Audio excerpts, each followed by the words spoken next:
আসসালামু আলাইকুম ভিউয়ার্স। আজকে অসম্ভব মজাদার একটি চচ্চড়ি রেসিপি নিয়ে চলে এসেছি।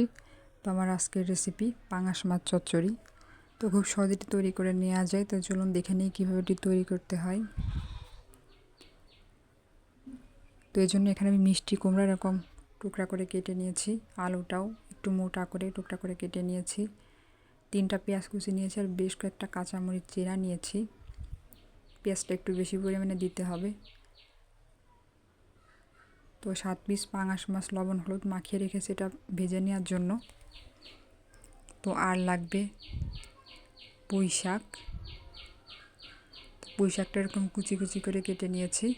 তো প্রথমে মাছটা ভেজে নেব। চুলাইতে বেশ কিছুটা তেল গরম করে প্রথমে মাছটা ভেজে নিচ্ছি।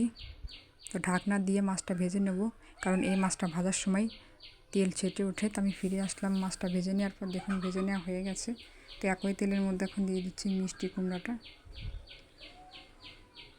আর দিয়ে দিচ্ছি কুচিয়ে রাখা আলু,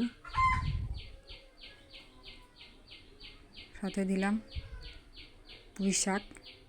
এখন পেঁয়াজ মরিচটা দিয়ে দেব।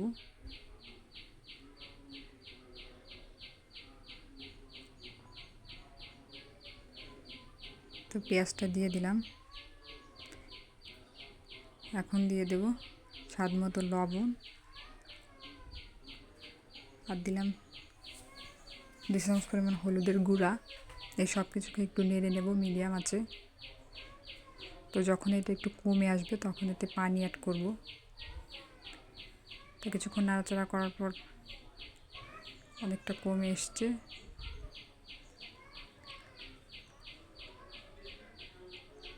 নেড়ে চেড়ে সব কিছু একসাথে মিশিয়ে নিচ্ছি। তো ভিউয়ার্স, রেসিপিটি ভালো লাগলে প্লিজ আমার চ্যানেলটি সাবস্ক্রাইব করবেন, আর পাশে থাকা বেল বাটনটি ক্লিক করবেন যাতে পরবর্তী নোটিফিকেশন পেয়ে যান।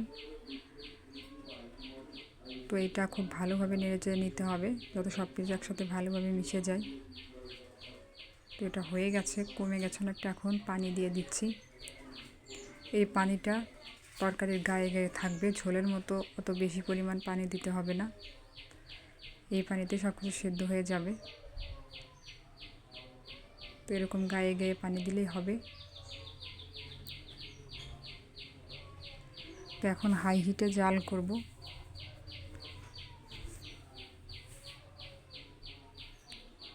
তো দেখুন বলক চলে এসেছে। তো মাঝে মাঝে একটু নেড়ে চেড়ে দিতে হবে। তো পানিটা যখন অনেকটা টেনে এসছে তখন এতে দিয়ে দিচ্ছি আগে থেকে ভেজে রাখা মাছগুলো। মাছটা দেওয়ার পর আর এটা নাড়াচাড়া করা যাবে না। তো মাছটা একটু নিচের দিকে ঠেসে দিচ্ছি যাতে ঝোলের ভিতরে ডুবে থাকে। তো যখন ঝোলটা টেনে যাবে তখন চুলা থেকে নামিয়ে ফেলবো।